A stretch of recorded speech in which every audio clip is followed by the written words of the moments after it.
everyone, it's Hayes, and in today's video we're going to be asking two questions which do kind of, to me, in my opinion, have the same answer. You'll see as we get into the video. But the first one is, are they milking the show? And the second one is, why haven't we got the identity reveal yet? And these two topics to me are kind of meshed together. We've had 5 seasons so far with more to come, and we haven't had a reveal yet. I know we had one in Cat Blank, one in Ephemeral, and I guess kind of one in Oblivio, but they've all been erased or reversed in some way. There's been no permanent reveal. And I hear a lot online that, you know, they're dragging out the show by not giving us the reveal, and by not giving us the reveal, they are therefore milking the show. Hence why, to me, these two topics are kind of together, so I didn't really see the point in making 2 separate videos on each question since I bring up the same points in both. So I'm going to try and answer both of them together. So, are they milking the show? Arguably, I would say yes. However, I do think there is a good reason for it. Not the milking the show part. Don't milk things apart from cows and other animals that can be milked, like goats. I really don't like goat's milk, actually. Anyway, not the point of the video. So Miraculous was just meant to be 1 season at first, I believe. Then it got extended to 3, and then to 5, and then to 7, and then 8 or 9. Honestly, I'm not sure anymore. I've lost track of which confirmed number we're up to. I'm not sure, but more than what we're currently on, basically. And I think one of the biggest draws to the show at the start for a lot of people was the reveal. Now, I know that is very much a blanket statement. I know some of you watch the show for other reasons. For example, my mod team, my moderators, they all watch for wildly different reasons. One of them is here only for Max, another one is here primarily for Luca Adrian content, and another one is here for Chloe. So, as you can see, my moderating team really enjoys torturing themselves, and that's only 3 of them. So yes, I know not everyone cares about the identity reveal and the love square. I know it's not what everybody is here for, but I definitely feel that the draw of the show for a lot of people, not everyone, but for a lot of people, is that the fact that Ladybug and Cat Noir don't know who each other are yet, and everyone gets really frustrated during episodes like The Dark Owl, Cat Blank, Ephemeral, Oblivio, Frightening Gale, when they do find out and it's erased or are very close to finding out, and then it just doesn't happen. So the moment the reveal does happen, because I do think they will do it eventually, I really don't see a world where they end the show and they never know. That would be, well, I mean, I guess they could. I don't think anyone would be happy with that, but I guess they could just be like, yeah, we're just gonna do it. So, alright. I mean, I do think they will do the reveal, but I suppose they don't actually have to. But anyway, let's go on the path of thought that they are going to do the reveal. I think they will do it eventually, maybe when I turn 45. But I actually think at the point of the reveal, once it's happened, I actually think afterwards a lot of the viewership is going to drop off, mainly more so from the older viewers. Like, I know I have a good mix of people watching me, people who are just above the target audience, who are kind of like young teenagers, but I also have people my age, I'm 28 now, and people even older than me watching my videos. So I feel like a lot of this older demographic, the people who are double, treble, sometimes more than the target audience, will eventually drop off. So mainly the older viewers, maybe some of the younger viewers. However, I do feel a lot of people, again, not everyone, but a lot of people are here for the reveal. That's what they're waiting for. And after that, once Marinette and Adrian know, I feel like a lot of the intrigue is going to be lost. Personally, depending how it's done, obviously, because I don't know, I think I would stay, mainly because I really want to see how Adrian and Marinette's dynamic will change once they know, because they better not do the reveal in the last ever episode, because if they do, I will commit unspeakable crimes. But I would love to see what their relationship is like post-reveal, because Ladybug hasn't always been the kindest to Cat Noir like in season 4, and equally Cat Noir has also been quite creepy towards Ladybug at other points in the show as well, and the way they interact with each other, Ladybug and Cat Noir's relationship, is really, really different to how Marinette and Adrian have ever interacted with each other during the show. So knowing that, knowing their, like, both sides of their personality, is going to make both of them rethink all their interactions they've ever had, and it's going to fundamentally change them. It can't stay the same, it just can't. So I really would like to see what it is like post-reveal.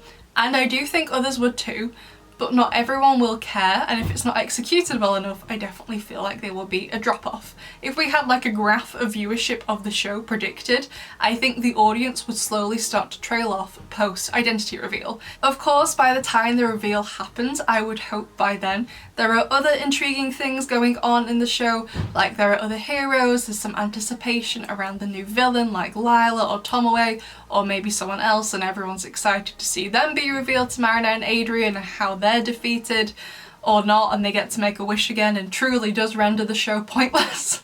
Or just other intriguing plot points to make people stay. And I'm not just like randomly saying, oh, people are gonna stop watching the show after the main couple get together and they find out their identities. This is actually like a well-known thing in televisions and in books. A lot of things, a lot of media pieces that have this will they won't they dynamic often lose a lot of viewership once it goes from I don't know if they will to they do, because that's what a lot of people, not everyone, but a lot of people were watching or reading, just what they were waiting for in general. They're here for the build-up, they love the build-up, they get together, everyone's happy, but then a lot of people immediately stop caring because all the intrigue is lost. I personally do watch the show for the love square, and already with Adrianette, I love the build up to it, but now they're together, it's just gone really boring and stale, and I'm just a bit like, do something. Do something. I don't know. Just do something. And I think a lot of people are gonna have the same kind of feeling once we get the reveal, whenever it happens, and eventually stop watching after they get it, which in my opinion is why they are dragging it out and why they are milking the show. At the moment, it doesn't seem they have an absolute concrete number of episodes like left to go, like we're gonna end it, I don't know, season 8 episode 26, that's it, we're not doing any more. It just seems to get extended because it hasn't lost popularity, so they just keep it on going. I think if you spoke to Jeremy or Thomas or anyone else on the production team, none of them really have a concrete idea of when it's gonna end, but when it does end, they will do the reveal then whenever they finally get told, like, yep, this is the final season. They'll do the reveal then, because they know what's going to happen. They know a lot of people are just going to stop watching. Like I've already said, I don't know if I'm alone in this, but I started watching the show for the love square, for the reveal, and for Adrianette. They've pretty much been my favourite ship all the way through the show, with the exception of Gabe Nath, which is dead. So, can't ship that anymore, I'm not here for the Gabe Nath anymore. But that kind of intrigue around the reveal and whether they're gonna get together is what got me hooked on the show. It's the reason I'm watching it, it's why I'm here. A lot of my videos are focused on their relationship and their romance because that's what I'm the most interested in. I don't really care all that much about superheroes. The only other superhero I like is Batman. I don't really care for any other ones. I'm not here for the superhero stuff. I'm here for Adrian and Marinette. So now they're together, like I said, I'm happy for them, I'm great, they're great together. But it's just got really stale and boring because they're not doing anything. They're just like a really old married couple, and it's nice to see, but I don't care anymore. It's lost the intrigue. Like, from Deflagration to Recreation was boring in terms of their relationship. The build-up to Transmission was great. I loved it. It was really enjoyable to watch. After that, I don't care. It's just gone really stale to me. Now, is it possible to maintain a show with this will they won't they dynamic? Absolutely it is, and a really good example of this is the TV show Brooklyn Nine-Nine. So if you don't know what Brooklyn Nine-Nine is, you should definitely watch it. It's really, really good. But it's basically a sitcom that takes place at a police precinct. It's a really good idea. They haven't really ever done anything like this before. Anyone ever, as far as I'm aware. There's loads of police procedurals, but there's not really many comedies set in police stations. So it takes place in New York, as the title would suggest, although the precinct doesn't exist in real life. And it's just shenanigans, but they also do deal with some more serious stuff because they are the police. So these two characters, the main two characters who eventually end up getting together, are Jake Peralta and Amy Santiago. They kind of start off at the precinct as enemies. Amy is very competitive and smart, she's super clever and she's really organised. She's the kind of person in school who would have been like top of the class, the teacher's pet, whereas Jake is definitely more like the class clown. He's an absolute idiot. However, he is great at his job, which annoys Amy so much because she does everything perfectly, whereas Jake could set the precinct on fire and still solve a case quicker than she could.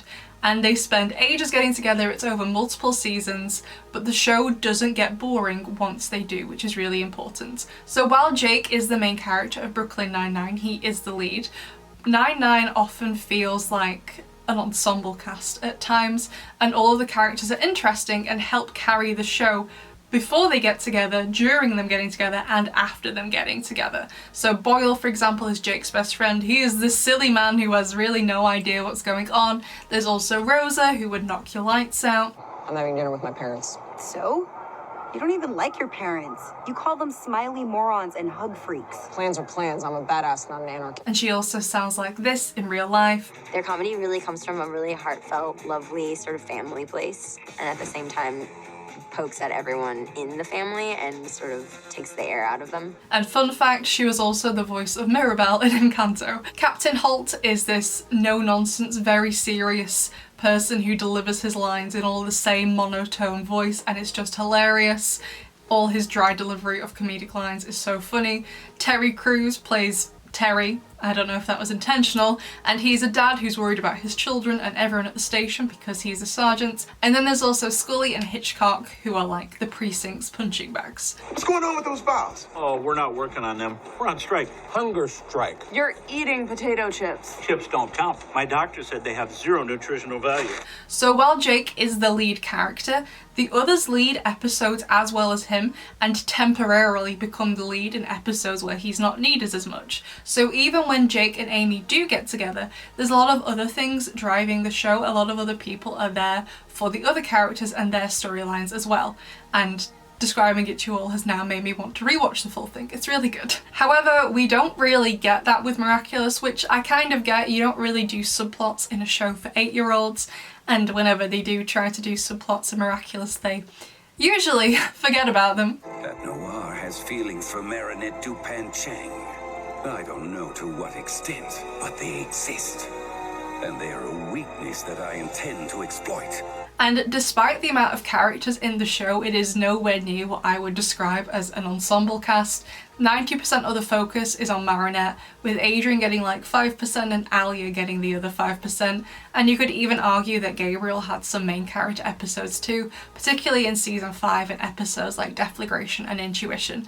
So when the reveal eventually happens, I definitely feel like it's still going to be very much focused on Marinette. So while I don't like them milking the show, like as a rule for writing, I don't follow many writing rules because I'm just like, just do what you want, you know how you write best. But one of them I always think is good, which is start as late as possible and finish as early as you can, which basically means in the realms of your story, ask yourself when is the latest possible point in the story you could start writing. Like there are so many extra bits you could add on. For example, in the movie, the initial start of the movie was going to be Marinette moving from China to Paris. And don't get me wrong, that's very interesting to know, and also makes a line in the Reaching Out song make more sense. But it's not necessary. The story starts with Marinette in Paris.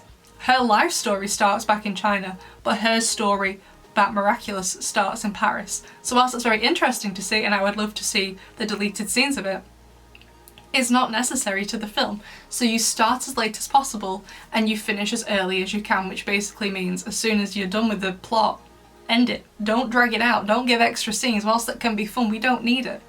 It's just extra added fluff. For example, the movie could have gone on longer. Adrian and Marinette could have had a conversation about what's just happened between them, but they don't. They end it right there outside in the snow, because they don't need to add anything else. That's the ending.